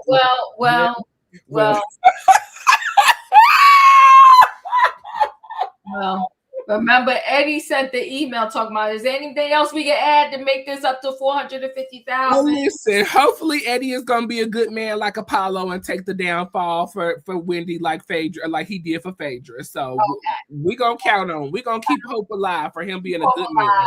Time will tell. Okay. Mm-hmm. So we rolling up on our last three scenes. So the next two scenes, we have Kay is moving. Diva. Every scene that I watch Kay and Greg in, I'm just like, oh my God, get me out of here. Somebody change the channel, cut it off, cut the scene, do something. Because what in the world are we doing, okay? So Kay is moving back in again with Greg into the new house that they were allegedly building together that her name was supposed to be on as well, but is no longer on there because she went and bought a condo that he did not pay for, nor did he put anything into it. And now she's turning over the condo into, I don't know if she's putting it in a trust that's over him, but she's still keeping it in her name. I don't know how that's working, but it sounds like a bunch of foolishness. It sounds like a scheme that Greg is setting up to come to Kay with the BS later on down the road when it's time for her to give up this condo and he takes it. That's what it sounds like to me, because she ain't putting her name on it. We'll talk about that. So Kay is moving in. And I guess it's a little different this time, Diva, because at least he's helping her with the boxes this time. He did go out, he goes in and get the boxes with her, so I guess that's a change and a positive thing, I guess. Now Greg, he brings in, he says, listen, I'm excited about you moving in. What are your plans for moving in? And she said, well, what are your plans? And so he says he just plans on smiling and being quiet. I said, not smile and be quiet. You don't have no plans as a man, as a father, as a future fiance, as a future husband. You don't have nothing planned other than walk around and smile and be quiet. We starting off wrong already. Kay says that she is not worried about a ring. She's worried about love, respect, and support from her man. And that's all that matters. Greg, he has a gift for Kay. He had it in a big moving box. He said he was trying to disguise it. So she said, "Oh, Greg, this is so sweet." She opens up this box, which was in another box. The other box has some flowers, some red roses, because he said that's her favorite flower. I said, these basic generic ass red roses, child. Who can't do this? Basic. Nothing special.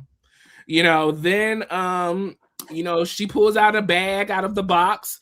And so this bag is the same bag from the ring shop that he was going at ring shopping with her mom, Michelle, and with Angel. This is the last episode, I believe. Okay. So Kay says, "Oh my God, this is the place. I got the place." She's excited. She opening up the bag and untying ribbons and doing the most. "Is it a ring?" He said, "Oh my God, is it a ring?" She opens the bag and the box and the wrapping. It's a picture frame. For their first picture.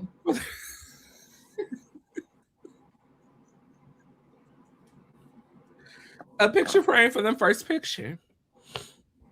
So Kay goes into college, she gets up and hugs him. "Thank you, babe."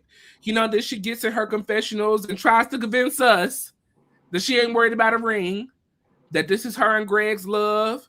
This is their relationship. And they're not doing this to show anybody anything. So she don't need no ring to show nobody, to impress nothing for nobody. She just needs his love, respect, and that's it, okay? Now, Kay brings up the condo situation, in regards to, I guess, I don't know if he's putting it in his name, but still keeping it in her name, or putting it in a trust, or I don't know how this foolishness is working out. But pretty much she asks, "Are you going to put the house in my name?" And he said, "Well, if we get married, when you get married," is what he said. "When you get married, everything will be ours anyway. So it ain't no need to put it in your name or you to put that in my name. It just is what it is." He said, "I don't plan on being here forever anyways. So it ain't no need to switch the names." She said, "Because in 5 or 6 years, we're going to leave. We're moving, right? In 5 years. He said, "Well, maybe it's 5 or 6. She said, 5 years. And I'm holding you to it." He said, "You're going to hold me to that." And she said, "Yes, I am." Kay, if desperation had a scene next to it, this would be it. Desperate, desperate, desperate is what it screamed. It screamed sad. It screamed, "I need a man in my life so that I can be happy." It screamed that I don't value myself. I don't value what I bring to the table. This was a horrible scene to me, Diva. It was embarrassing. It was cringing. And then to have to go on your confessionals to kind of backpedal and cover up all of the foolishness that's shooting in this scene. "We love one another. We don't need a ring to solidify our love." Girl, why do this man need to buy the cow when he already getting the milk? In the words of Giselle, you've lost your power. I'm 50 Gold said he gave her a blank frame for a blank future.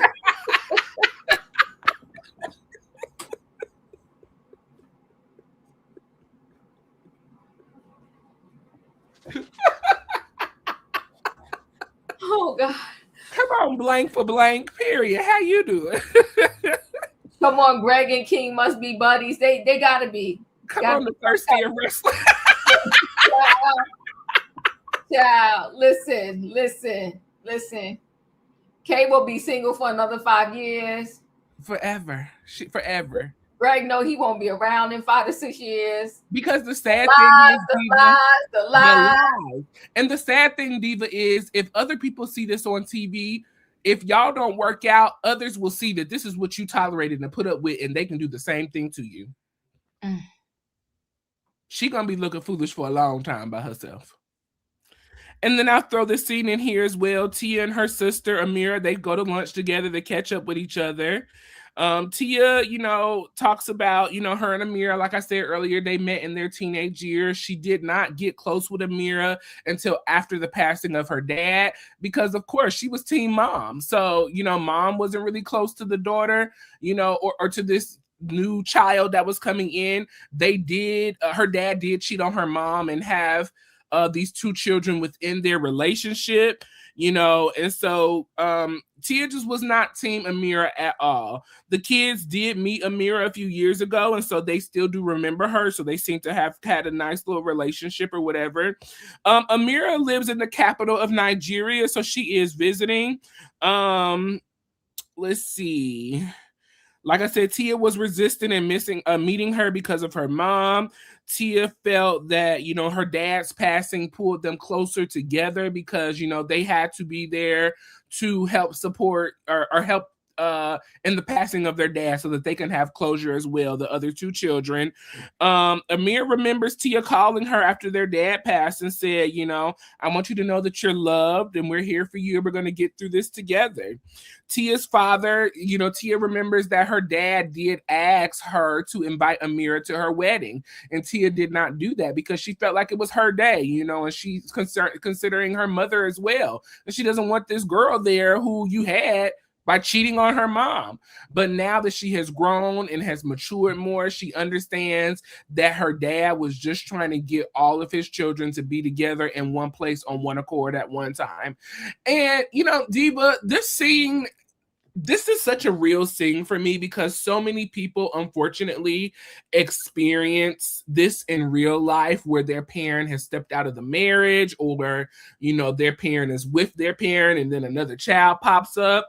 Or heck, even sometimes, Diva, we don't even find out until we get to the funeral and somebody coming to sit down on the front row and we don't know who you are and pop up and you're the child, you know, of my dad.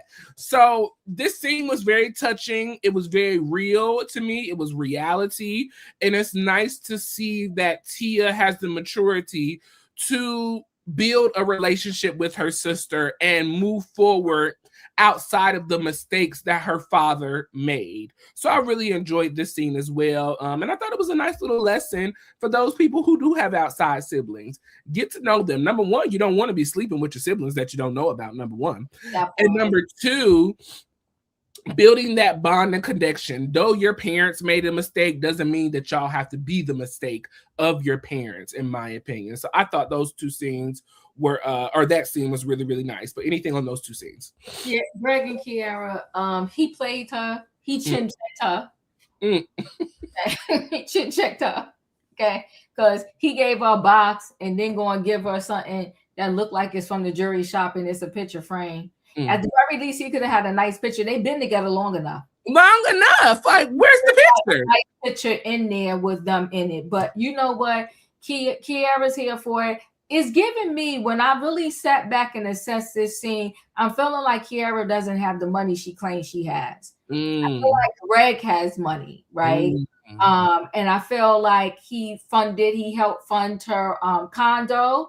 I feel like this condo is in her name partially. She keeps saying, oh, you gave it to me as a gift. I'm not going for that. I'm not going that this man just has money to throw around like that, but he doesn't want to get her a ring.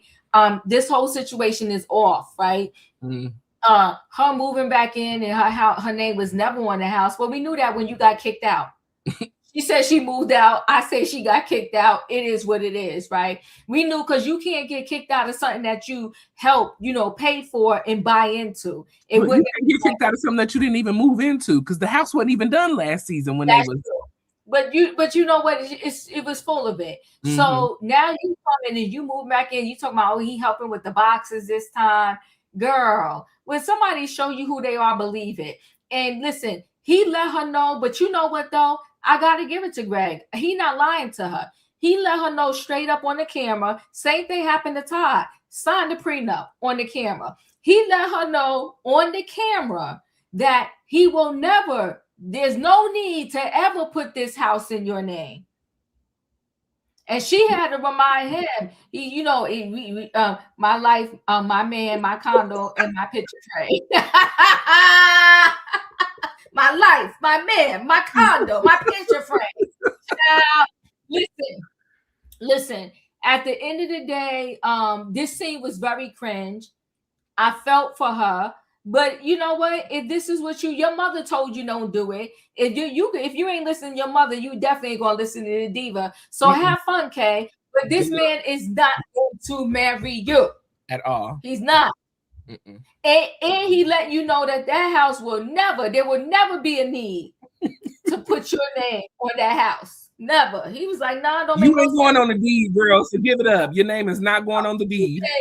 Your name is on the condo. My name is on this house. Is never a need for us to cohabitate. He don't want you. Hey, how many times does this man got to tell you he don't want you? So not for nothing. I don't know if she wants children, but he's playing with your childbearing years, but you allowing it, boo-boo. Mm-hmm. You allowing it. And he got no need to wash that because he got kids. There's no need for the rest because he got kids. Okay, you getting played. You being stepmama. You're never going to get to be able to be mama. Mm-hmm. And he don't even want to marry you. And then when you're done living in that house and he wants you out, you're going to have to leave because it's his house. Okay, this is an epic fail. Okay, so this is, you know how Sesame Street used to show you like 5 or 10 squares. They'd be like, which one of these don't belong? Okay. Okay. You and Angel don't belong. Okay. Listen. You know what? The people need to go back to watching the educational programs. For me, when I was growing up, Royaire, it's Channel 13. But see, with all this streaming stuff now, the people ain't watching the educational channel. They need to go back to watching Channel 13. And now Channel 13, they need to do some adult programs because there's some messed up adults out there that don't have a clue. Some of the adults need to just go back to the childhood stuff because they need to fix the childhood before they can even get to the adulthood. Well, we need the Cookie Monster to talk to them, Big Bird and all of that because these people they out here being foolish, okay? Come on, Mr. Rogers, where are you? It's a wonderful day in the neighborhood. Wonderful day in the neighborhood. Would you be mine? I mean, girl. She can't be this slow. And you know what's sad, Royaire? I can tell her self-esteem is low because the girl is gorgeous. Beautiful. All his skin. Beautiful. Slays in the clothes. Body for days. Always looking cute. But up here, it ain't working. Empty.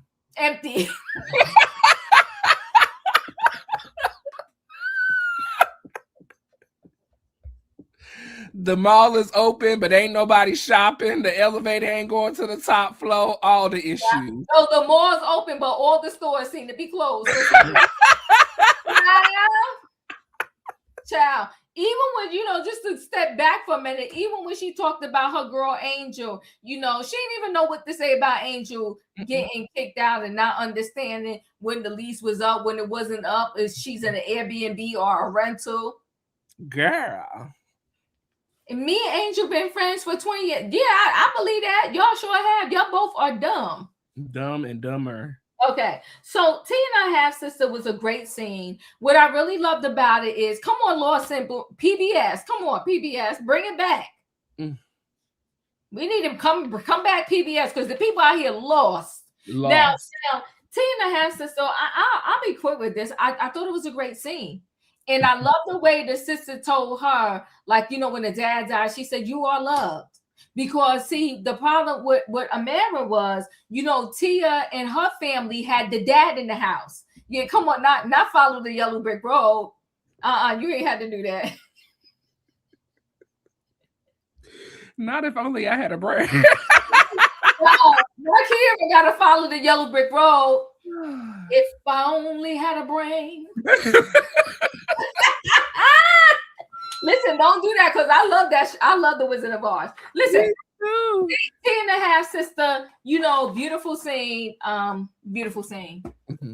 Beautiful scene. It was. And I love the way she said, you are loved. But I understood why she said that because Tia and her family, the dad stayed there. Yeah. And then the other girl, they was the side family. They was. And and the dad tried to merge the families. You understand what I'm saying? But Tia her mama didn't sign up to be no sister wife. No, she did not. That mama was like, all right, you had that family, but they ain't got nothing to do with this over here. We ain't doing that. Yeah. So yeah, go ahead. Yeah, those two scenes. I mean, I really enjoy Tia and Amira scene, you know, very real. And that's what I'm talking about. Tia is she ain't fluffing no BS for us. You know, this family is quirky and odd and they don't like to do nothing. And she ain't afraid to show it. Tia in this relationship with her sister. We're seeing her brother last week. I'm truly enjoying it. Kei and Greg, it's just best that y'all get off this TV screen because it ain't looking good for neither one of y'all.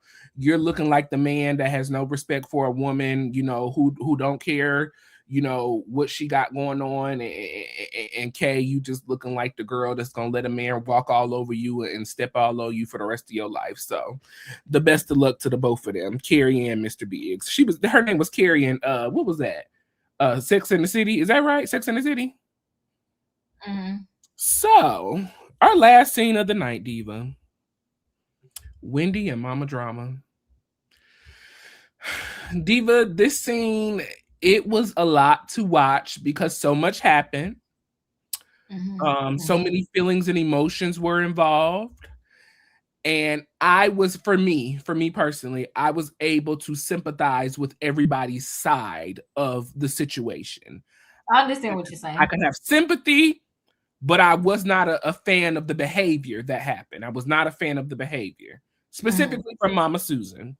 So, you know, we open up this scene. Wendy has invited her sister Ivy and Mama Susan over to tour the new renovations in Wendy's home. And Wendy is super excited about it. You know, she called all the children down. Eddie came down. You know, she wants to open the door and say, welcome. Like, she is just super excited and she's happy. You know, so they come in, they tour the house. Mama Susan loved everything, and Wendy was very concerned because, as we all know, Mama Susan has an opinion about everything, and she is not afraid to let her opinion be known. Wendy's mom, Diva, has always given me nice, nasty. More so nasty than nice. And we really seen it show in this last scene today. Now, Susan said that it must have cost Wendy an arm and a leg to, you know, do all of the renovations in her house. And I told you not to buy a new house because I guess Wendy was going to go out and buy a new house. And she did not. I guess Mama Susan said, no, renovate what you got. And so they did, and they did a fabulous job. Now, Wendy brings up, you know, in this conversation as well, that she called and spoke to her dad. As soon as the word dad fell out of her mouth, child, the whole energy flipped upside down in the room, okay? The kids were shocked, Wendy was shocked, and Eddie was too. So, you know, Susan had to take a seat because Susan was standing up. She had to sit down. She said, "This is going to be a long conversation, Wendy." Wendy shared that the conversation with her dad was really good. He was apologetic and he was very optimistic about the future. And, you know, she hopes that, you know, they can go and reach out and continue to build a positive relationship. Ivy feels that she does not want Wendy to get her hopes up. She's glad that she did reach out to her dad, but don't get your hopes up because he is a disappointment to them continuously. Susan said that, you know, she gave birth to Wendy and that he was a sperm donor. Wendy said, well, I don't think that's very fair because y'all were married together. And so you just can't say that he was a sperm donor. Susan said he didn't help her do nothing. She had the baby. He was there for a few months and then he checked out and went on about his business and never checked in on her to see how things were going. Wendy asked Cruz if he could take Cam upstairs because at this point, Wendy mama was going off talking negatively about her dad, you know, and Wendy felt that it was inappropriate for the children to be around while Mama Susan was talking negatively about the grandfather that, first of all, Wendy is trying to build a positive relationship. And secondly, she's trying to get her children to have a relationship with him. Susan said, don't do that. I'm not your friend group. I'm not, you know, one of your little boy toys. I'm your mama. And you need to respect me. She said, you already pissed me off, so don't piss me off even more. I said, damn, Mama Susan, don't piss you off even more. She came to see Wendy's renovation. She didn't come to hear about this man and all that he got going on. She had not one, not two, not three, Diva, but 4 jobs to take care of Wendy. She put Wendy through school and spent all of her money to take care of Wendy. and you gonna come in her face and talk about this man and how you miss him and you want to build a relationship with him and you love him, she's done with it. Wendy felt, that talking about her dad in front of the kids was wrong and disrespectful. And, Ivy agreed with it, but then she also said it was disrespectful for Wendy to point her finger in her mom's face and do the most. Now, Diva, I didn't see that. Did you see that? Mm-mm. Okay. Ivy feels funny that Wendy is protecting her dad when her dad has done nothing for her or Wendy. Susan says that they flew across the world to go meet, and see their dad, and he didn't even show up. He didn't have the decency to show up and meet the grandchildren or to see you either. Wendy was not here for the fake tears at this point because Mama Susan starts crying. And so she says, see, this is what you always do. You make everything about you. You doing these fake tears. I'm not here for that. Susan said, she said, don't assault me. Eddie then comes in the room and so said, what you here to do? You here to protect her and to cover her? See what you doing? This is why she's spoiled. This is her problem. Wendy said that she was upset with Ivy because she always takes her mom's side. And this is why she wants to build a relationship with her dad, because it's always been 2 against 1. Ivy and Mama Susan always stand up for each other, and then Wendy is left by herself, having to fend for herself. Susan tells Wendy, oh, shut up. Shut the F up, okay? She's tired of hearing about this. Susan said, look at this girl over there crying and you're catering to her. That's her problem. Ivy said, what did she say? Ivy said, Mom, you're doing a lot, but we're going to leave. Did you tell us to get the F out? We're going to leave. Go ahead and unmic me and take this mic off and we leaving. So Ivy walks out the door. Susan has a whole monologue for Wendy, okay? Susan said, the last time I talked to you about your dad, I comforted you, Wendy. That wasn't me supporting his stupid ass. You look at her working, all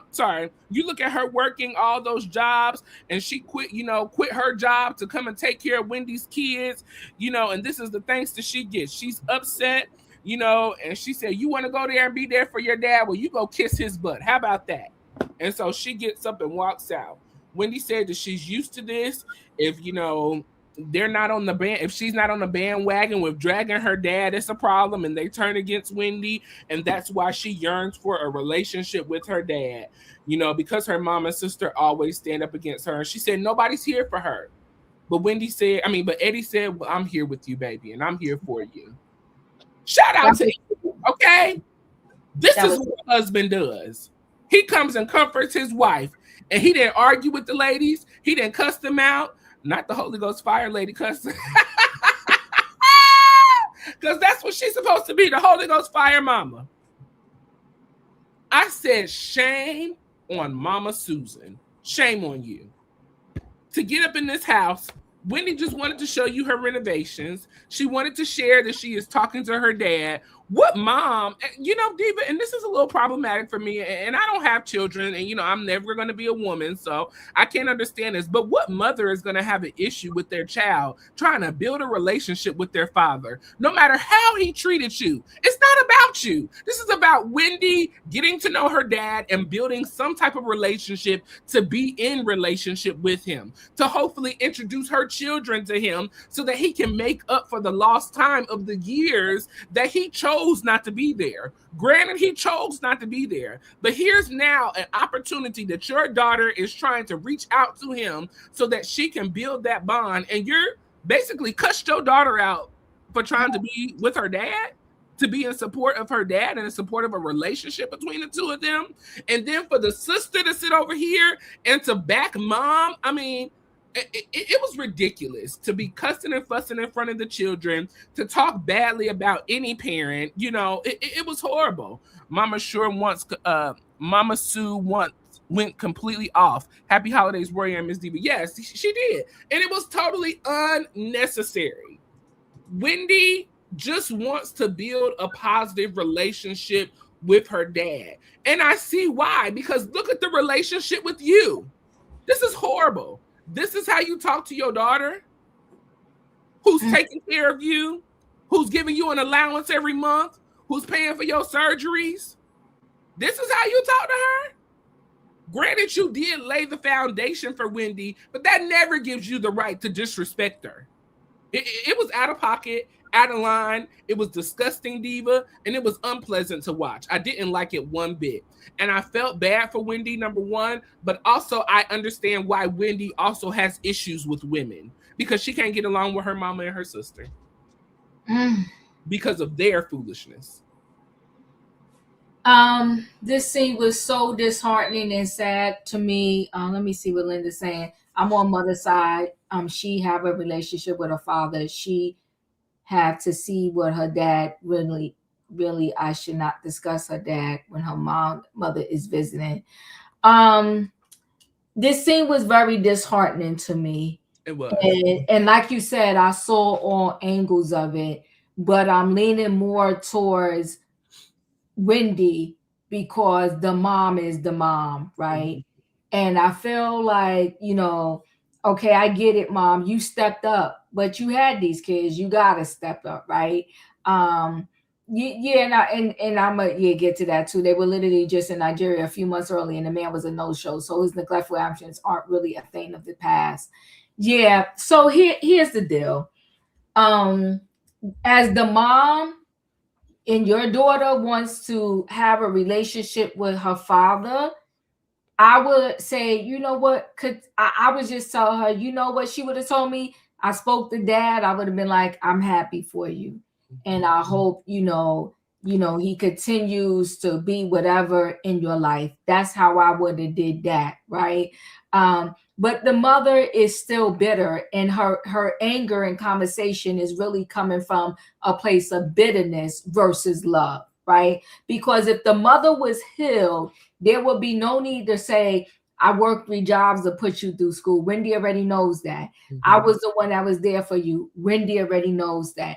I came over and watched your kids. Wendy already knows that. You went to Nigeria, and this man didn't even show up for you, but you still... what the mother heard was you still singing his praises because he picked up the phone and he tried to talk to you. Wendy already knows that. Then his sister chimes in and said, listen, don't get your hopes up. Don't be hurt, because we've been down this road with him before, pretty much, right? So I think as a mother, you have to lean back and let your child have their experience with the father outside of you. And you just be their safe haven when the father, or if the father disappoints them again, you just welcome them back in open arms and say, listen, he is who he is.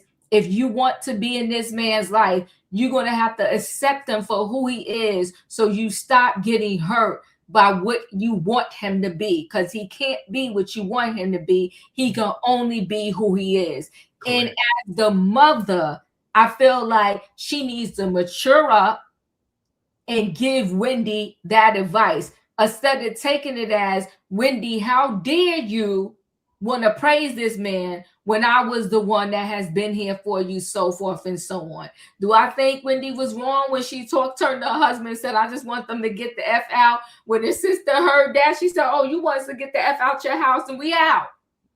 Deuces. But the mother, to me, has always been too much. There's this pressure on Wendy to be everything and then to give back to her mother, because the mother has given so much to her. And I think that's why Wendy and Eddie are in the trouble that they're in now, because it was always like, I got something to prove. I got to prove that these degrees that I got, that my mother helped me get, that I'm making this money, I could give my mother allowance, I could pay for my house, I can do this. It's just too much pressure. My heart breaks for her on that note. But even though I understood both sides, I'm leaning more towards Wendy's side, because as a mother, from the day you give birth, and actually even before that, while you carrying that child in your room, to the day you die, you're the parent, you're the teacher, you're the one that got to rise above. And Wendy's mother in that scene, she went all the way low. She did not do the Michelle Obama. She went low because she is still angry that this man left her over 40, 50 years ago. Mama Susan, you got to get over it. The best of us have been left behind, okay, to be single parents and do whatever it is we have to do to make the situation work with the children that we had. So rise up, Susan, and become a mother and a grandmother. And for her not to wait to those children, like Wendy asked, were out of the room, was another low blow from the mother. She's trying to say excuse the children. And little, what's little mama name? Cameron, she mouthy. But look at what she's around. Look at what she's on. She mouthy though. It makes sense. Like, why I got to go? Why I got to no, Cameron, get your behind up them steps with your brothers. Because the adults gotta talk here. Grown folks conversation. Okay? Now that's another thing, old school. We knew when to leave the room. We knew when to exit the building. And you just stood by your store at your door. Or I ain't live in the house when I was growing up. But for them, did you stand by the edge of the steps? You closed the door. You act like you pretend like you closed the door. You at the edge of the step. Listen, oh my God, you heard what Nana said to mommy? Girl, get upstairs. And if you're really good, you can sit in the room because you're supposed to be seen and not heard. How you doing? Get upstairs though, because your mother told you to go. Get upstairs. And now Eddie, I love the way Eddie loves Wendy. Yes. And I love the way he handled the conversation. He didn't come out there to side with either one. But listen, then Susie tried to take him to Mama Susan because she was like, you the man of the household. That conversation was messy, Royaire. She said, you the man. And he said, listen, the voices are trying to get too loud. You know what? I love the way he came out and he did what he did. And I love the way he told Wendy, like, I'm on your side. You could tell Wendy was hurt. And you see what Wendy said. You see why I need somebody else? Because it's always them against me. Yeah. It was a mess. Shame on Mama Susan. Oh, we got the room, but you listen from the top of the You still listen. Be like, oh my God, you heard what Auntie said to mommy? Then you run back to the room and express all the news to everybody. Wow. Yeah, that's shame on Mama Susan, for you to be so bitter about what he did to you and not desire for your child to build a relationship with him based off of your bitterness. It shows the immaturity. It really, really does. I think that at the end of the day, you knew who this man was before Wendy knew who he was. You knew his problems, his issues, you knew his circumstances. He didn't just become that way when y'all got pregnant and had a baby. He was who he was. And so for you to not allow, and this is for me, for any parent, Diva, for you to not allow your child a safe space for them to talk to you about their other parent, I think it's horrifying. It's horrifying that you can't grow yourself up enough to accept responsibility for the choices that you made because they're here because of the choice that you made with that individual. Yep. And for you not to grow yourself up, all she said was that she wants to build a relationship with her dad. How could you be that bitter and upset at someone for wanting to build a relationship from their bloodline? This is her bloodline. Yeah. That's how she's going to figure out, and her children, how they're going to figure out what health issues they may have, where they come from, what they know, why they are the way they are. Those are the things that she's going to have to come to you still and ask. And for you to have just ruined that safe space that should have been safe, shame on Miss Susan and shame on her sister Ivy, because for you not to stand up for your sister and let your mom know that she was out of pocket and out of line, shame on the both of you. And like I said, Diva, it makes sense on why Wendy has so many issues with other women, because look at the example that has been set before her. Horrifying. It was sad to watch. And when her mother said, shut the F up, I mean, just cuss her out. I was like, and told her to kiss his ass. Yeah, food child. I said, ma'am, horrible. And you know what else bothers me, Diva? I don't mean to cut you off. I can't stand when a parent rubs in your face what they've done for you. Right. If you're gonna do that, don't do it. Don't do it. Don't do it. Don't do it. Yeah. Because if you were just doing it to say that you did something for me, it wasn't done right in the first place. That part. I'm big on that. Don't keep your money, keep whatever. I'm good. If you're gonna keep throwing it up in my face. Yeah. I agree. Oh But yeah. So and then they say I took care of your kids. I did that. why? Yeah. Don't do nothing else. Don't do Yeah, nothing else. and Wendy did get an Eddie, but you know what they said? Indirectly, we end up with people that are like our parents. That's true.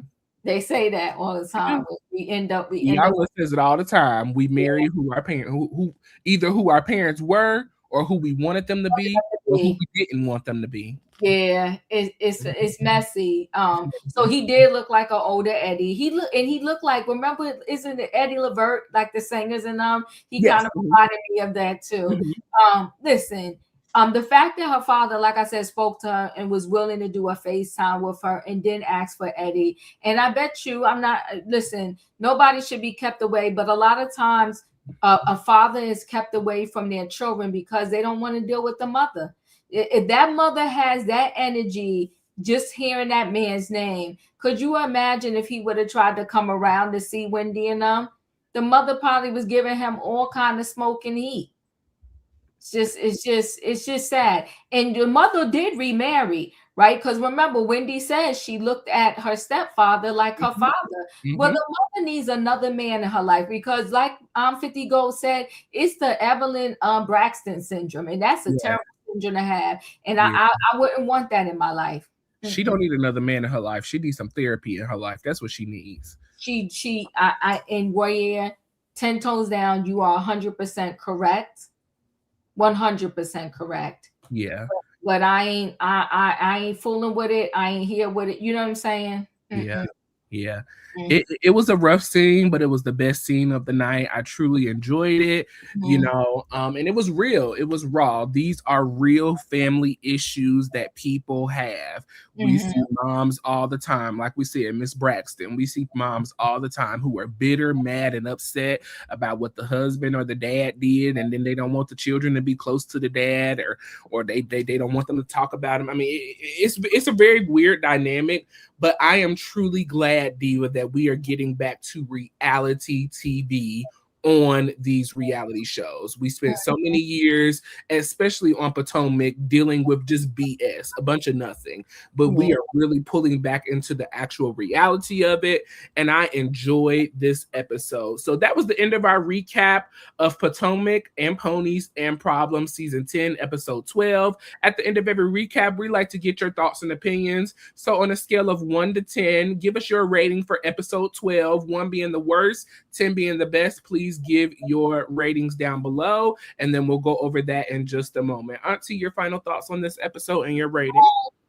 You know, I thought it was a good episode overall. I did. You know, just all the way around, different pocket scenes or whatever the case may be. I'm going to give it an 8. Okay. No, because we saw realness in that last scene, and we saw stuff that actually happens in true families and everyday lives. You know, blended families are always tough, but we saw the way, you know, because even Tia said it. Just because we didn't see the right? Tia said it. My mother wasn't having it. And so that's why it was after my father's death that this her sister, her half sister, and brother, the mother said they're coming over, and they came into, you know, their lives. So it's not easy, you know, when people break up and these blended families and things like that. You have to figure out the best way to make that thing happen. So there was some good real scenes there. Tia, her sister being one, and then Wendy and her family at the end being the other one, right? Where it's like, you don't want to offend your one parent, but you want to be close to your other parent. Just because your mother ain't close to your dad don't mean that you can't be. And you don't want to feel like you're in the middle as the child. It's not fair and it's not right. So I enjoyed it. Like I said, I gave it an 8. Yes. Okay. I'm giving it a 9. I truly enjoyed this episode. It was so good, in my opinion, for the most part overall. Diva, it's the intimate family scenes that are really getting me. I love seeing Stacy and Timu together this episode. I love seeing Tia and her sister bond with one another and building that relationship. So often we don't get to see that siblings who have different parents, or the same parent but different parents, come together, you know, and build that bond in the relationship. So it was beautiful to see that. And then Wendy and her mom sing. I mean, like you said, Diva, these are real everyday issues that people really do go through. There are so many moms and dads who were bitter at the opposite parent for not doing something or not being there or falling short or whatever the case may be. So I really enjoyed this episode. I'm giving it a 9 overall. And, you know, we are more than halfway through the season. We're on episode 12 at this point. I believe we probably have maybe 3 or 4 episodes left. They should be talking about the reunion soon. We have already seen the seating chart for the reunion, allegedly. So I'm excited about it. I am truly enjoying this recap. And girl, listen, we halfway through the season, okay? So it's been a great time. But listen, we are going to go through your ratings. So leave your ratings down below. Be Wise is giving this an 8. Jeremy is giving it a 9. Monique is giving it a 7 for the picture frame. Diva, that was dreadful. That's dreadful. That was dreadful. Dreadful. It was embarrassing. I want to say they said they've been together for a little over 4 years, 4 or 5 years, and this is what we have to show for it, a freaking picture frame. Jay is so desperate though. Like, it's sad. Maria is giving it a 9 as well. Linda is rating this episode an 8. It was real life. Yes, it was. It really was a great episode. Really good. I enjoyed it. Ocean Dreaming is giving it an 8 as well. I Am 50 Gold is giving it an 8. Kay not getting the husband. She is not. Miss Steph Nicole is giving it a 9 as well. And then Raheem is giving it an 8. Okay, Raheem. All right. Yes, for an 8. Al is saying Diva and Royaire, I give you guys a 100. I love listening to you guys. Thank you so much. Listen, we enjoy coming up here and talking with you guys and recapping this with you. You're giving this episode an 8. Thank you so much. Yes, Best Potomac Recap on YouTube. This makes us feel so good. Listen, we try to come in every week and give y'all a show worth tuning into and watching. I know a lot of people don't watch the shows anymore, but we are here for those of you who do watch and don't watch to give you a full recap of everything that is going on. So we love and appreciate y'all for joining us every week and tuning in, keeping those likes up, commenting down below, and subscribing. So we appreciate y'all so much. Anything you want to say before we get up out of here, Auntie? Oh, listen, we're trying to figure out when we're going. Yes, Merry Christmas, everyone. Thank you. Thank you for saying that. Merry Christmas, everyone.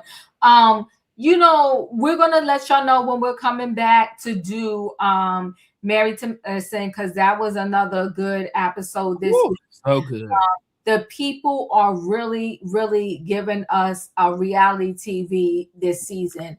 And here for it, definitely here for it. So yeah, so we're listen, the Married to Medicine recap, you know, Toya is all I can say.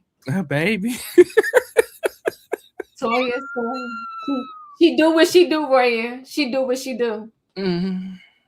Listen, and she's been riding that show for what, 12 seasons? She's been there all 12 seasons of that show. So the best recap duo ever. Happy holidays, everyone. Thank y'all so much. We appreciate y'all.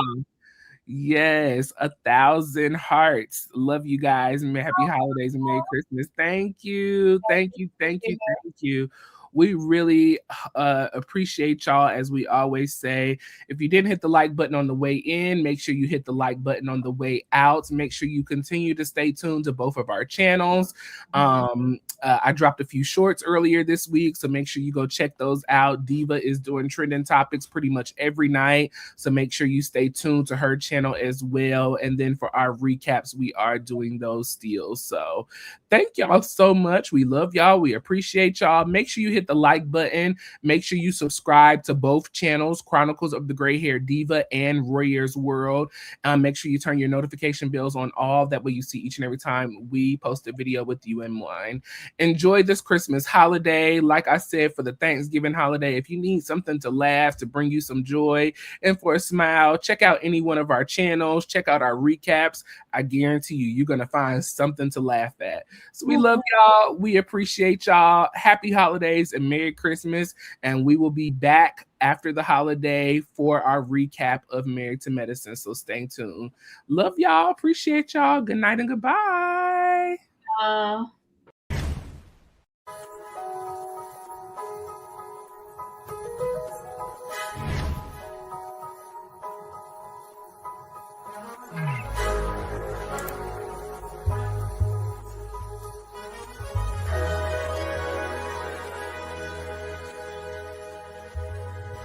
Royaire's World.